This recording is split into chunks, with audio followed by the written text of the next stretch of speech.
اما بعد شکر خداوند تبارک و تعالی ادا کرتے ہوئے کہ بارگاہ سید الشہداء میں ایک مجلس عزا میں شرکت کا ثواب حاصل کیا جا رہا، یقیناً انسان کا اختیار اس حد تک تو نہیں ہے کہ اپنی حیات و موت کا فیصلہ خود کرے۔ جس نے حیات کا فیصلہ کیا اس کا شکریہ۔ انسان کا اختیار یہ تو نہیں ہے کہ اپنی صحت اور بیماری کا فیصلہ خود کرے۔ اس نے صحت کی نعمت سے نواز دیا، اس کا شکریہ۔ انسان کا اختیار یہ تو نہیں ہے کہ اپنی عافیت اور بلا کا فیصلہ خود کرے۔ اس نے بلاؤں سے بچا کے عافیت عطا کی، اس کا شکریہ۔ انسان کا اختیار یہ تو نہیں ہے کہ انسان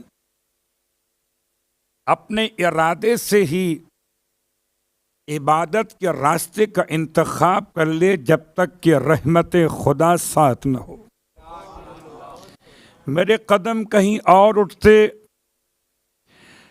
اس نے مجھے ایک ایسی عبادت کی توفیق عطا فرمائی ہے جو مجھے راہ کربلا سے راہ خدا تک پہنچا رہی،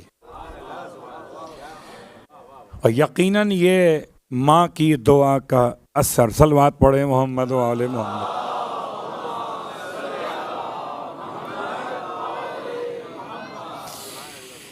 سامعین گرامی قدر، حاضرین ذوی الاحترام، ایک طالب علم کی حیثیت میں آپ کی خدمت میں حاضر ہوا کرتا ہوں،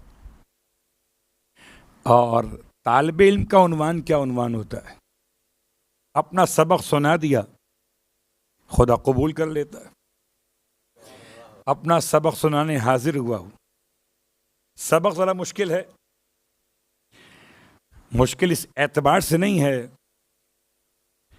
کہ اس کو بیان کرنا مشکل ہے، اس کی جزئیات کو تلاش کرنا مشکل کام ہے، کیونکہ کربلا اپنی تفصیلات اور جزئیات کے اعتبار سے اس طرح بیان نہیں کی جا رہی کہ جیسے بیان کی جانی چاہیے۔ تو عنوان کا انتخاب کیا گیا، کربلا اور شہدائے کربلا کی مائیں۔ آخر یقیناً اسی مناسبت سے آپ کی خدمت میں دو عبارتوں کی تلاوت کا شرف حاصل کیا، ایک عبارت قرآن اور ایک عبارت وارث قرآن۔ عبارت قرآن، پروردگار عالم کا اعلان سورہ مبارکہ القصص میں آیت نمبر 7 میں خدا نے حضرت موسیٰ علیہ السلام کی ماں کا تذکرہ کیا، اور میں حضرت موسیٰ علیہ السلام کی ماں کے نقش قدم کو دیکھتے دیکھتے یہاں تک پہنچا کہ اگر خدا کسی کو منصب جلیلہ عطا کرنا چاہے تو اس کی ماں کو خدا پہلے منصب جلیلہ تک پہنچا دیتا۔ اسی اعتبار سے بڑا مشکل تھا سرنامہ کلام میں آیت کا انتخاب کرنا۔ حضرت موسیٰ علیہ السلام کی مادر گرامی، آیت کے الفاظ وَأَوْحَيْنَا إِلَىٰ أُمِّ مُوسیٰ، اور ہم نے وحی کی ام موسیٰ کی طرف۔ تمام اہل علم، اہل عدل تشریف فرما ہیں، آپ میں سے کوئی جواب دے گا مجھے؟ ام موسیٰ نبی ہیں، ام موسیٰ رسول ہیں، ام موسیٰ امام ہیں، مگر وحی پروردگار کی حامل تو ہیں۔ خدا بتانا چاہ رہا ہے کہ ہماری وحی کی عظمت کو پہچانو. ہم انبیاء کی ماؤں پر بھی وحی کیا کرتے ہیں. اللہ اکبر. لفظ وحی کے حوالے سے آہستہ آہستہ شاید کچھ تفصیلات بھی آئیں گی. ابھی ترجمے کی حد تک اور آج اپنے عنوان کے حوالے سے کچھ باتیں آپ کی خدمت میں بیان کرنا مقصود. کیا وحی کی؟ اگر خدا وحی نہ بتاتا تو پھر ہمیں کیا پتہ رہتا کہ خدا نے کیا وحی کی. اس نے جو کی جس پر کی وہ جانے اور کرنے والا جانے. لیکن ایسا محسوس ہو جیسے خدا بتانا چاہتا ہے کہ میں کیا وحی کر رہا ہوں. ان ارضعیہ، کہ اے ام موسیٰ تم موسیٰ کو شیر پلا دو. دودھ پلاتی رہو اسے اور پریشان نہ ہو. پس منظر میں پورا واقعہ آپ کے اذہان عالیہ میں محفوظ ہوگا. موسیٰ علیہ السلام کے زمانے کے حالات کیا تھے؟ حالانکہ ہر ماں اپنے بچے کے لیے شیر کا انتظام کرتی ہے. اب اگر آج کی ماں ہو تو ڈبہ تلاش کرے وہ الگ بات ہے. لیکن جو قرآنی مائیں ہیں وہ ہمیشہ اپنے نونہال کے لیے وہ قرآنی شیر تلاش کرتی ہیں. اللہ اکبر. یاد رکھیے گا قرآنی مائیں ہیں تو شیر بھی قرآنی ہوگا، اور اگر نئی مائیں ہیں تو شیر بھی نیا ہوگا. صلوات پڑھے محمد وعلی محمد.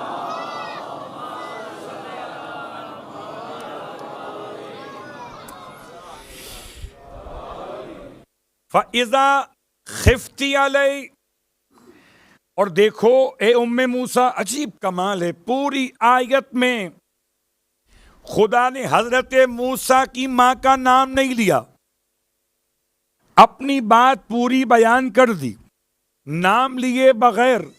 تو اب کوئی نام لینے کے لیے بحث نہ کرے کہ فلاں کا نام ہے اور فلاں کا نام کیوں نہیں ہے. خدا کو جو کہنا ہو وہ کہہ دیتا ہے نام میں کیا رکھا ہے. حالانکہ مادر موسیٰ کے نام میں تو کمال رکھا ہے. ایسا کمال رکھا ہے کہ انسان اگر تلاش کرے مادر موسیٰ کے نام کو تو بند تالے کھل جائیں. تو دنیا کے بند تالے کھلیں مادر موسیٰ کا نام لے کر، اور قسمت کے تالے کھلیں حسین کی ماں کا نام لے کر.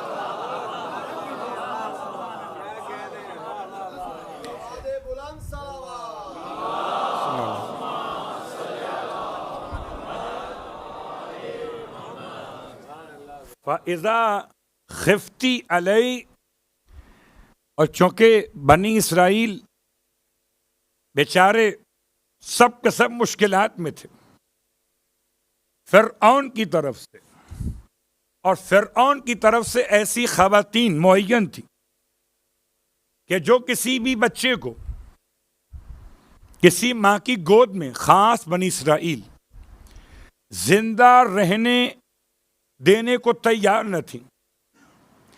کیا طریقہ تھا؟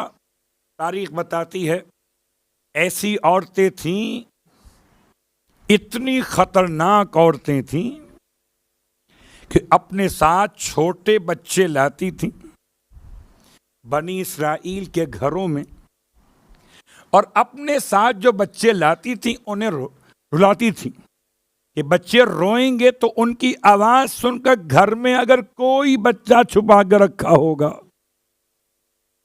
تو وہ روئے گا. جب وہ روئے گا تو راز کھل جائے گا. کیا طریقہ ہے. اللہ اکبر. کتنی خطرناک عورتیں تھیں کہ جسے فرعون نے اس کام کے لیے مخصوص کیا تھا. اسی اعتبار سے کتنے ہی بچے قربان کر دیے گئے کہ موسیٰ دنیا میں آنے نہ پائیں. اب ایسے میں موسیٰ کی ماں کا حال کیا ہوگا کہ ہر آنے والا بچہ بنی اسرائیل کا ذبح کیا جا رہا ہے.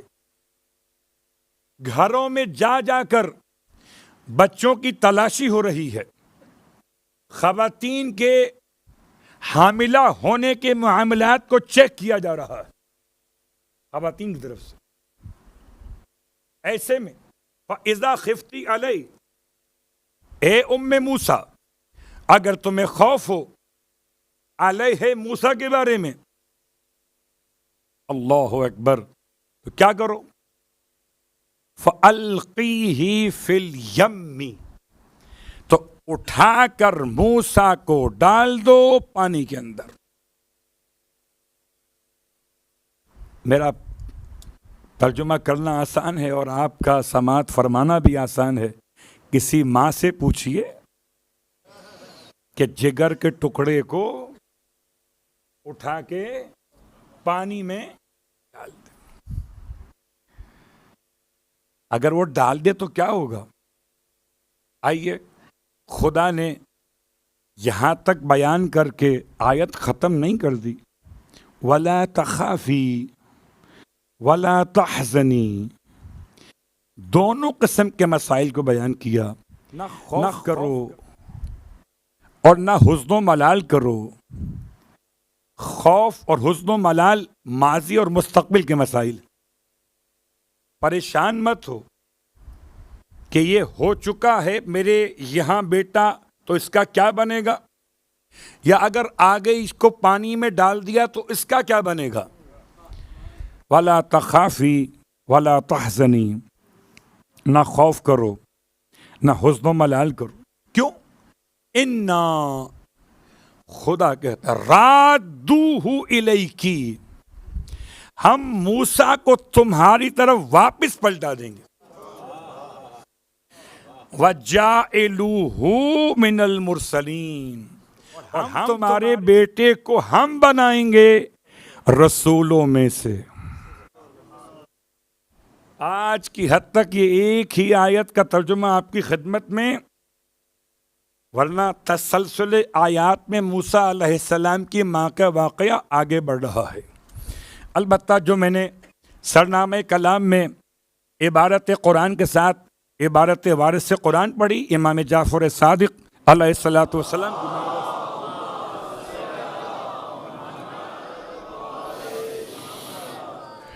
ارشاد فرماتے ہیں مولا، یہ تو آپ سب کو زبانی یاد ہے، زیارت وارثہ، اس میں لفظ وارث کا استعمال زیادہ کیا گیا. اصلاً یہ زیارت امام حسین علیہ السلام ہے. آپ کے روضہ مقدسہ پر سلام کرنے والا آپ کو سلام کیسے کرے، یہ طریقہ امام نے بتایا. اور جب آپ کو سلام کر چکے تو پھر سلام کسے کرے؟ کہ آپ کے فرزند کو کرے. اور جب فرزند کو سلام کر چکے تو سلام کسے کرے؟ کیا جو گنجے شہیداں یا اجتماعی قبور ہیں کربلا کے شہیدوں کی، انہیں سلام کرے. اور انہیں سلام کرتے ہوئے کیا کہے کہ طبتم، آپ سب کے سب طیب و طاہر. وَطَابَتِ الْأَرْضُ الَّتِي أَنْتُمْ فِيهَا دُفِنْتُمْ، اور وہ زمین بھی طیب و طاہر جس میں آپ کو دفن کیا گیا. اللہ اکبر. وَفُزْتُمْ فَوْزًا عَظِيمًا، اور آپ نے تو عظیم کامیابی کو حاصل کر لیا. اب آئیے سرنامہ کلام کے دونوں کلمات کے ساتھ، دو عبارتوں کے ساتھ ہم آگے بڑھتے ہیں. پہلا سوال نمبر یہ کہ آیا یہ سیرت انبیاء ہے کہ جب انسان اپنے گھر سے سفر اختیار کرے تو کیا گھر سے خواتین کو ساتھ لے کے چلنا سیرت انبیاء ہے؟ نمبر ایک. نمبر دو، کیا یہ سیرت اولیاء ہے کہ جب کوئی سفر پہ جائے اور مشکل سفر پہ تو اپنے ساتھ اپنے گھر کی خواتین کو ساتھ لے کے چلے؟ نمبر تین سوال کہ جب ساتھ لے کے چلے تو کتنی خواتین تھیں؟ اور کتنی خواتین نے اپنی آنکھوں سے اپنے لختے جگر کو میدان کربلا میں زخم کھاتے ہوئے دیکھا۔ اللہ اکبر۔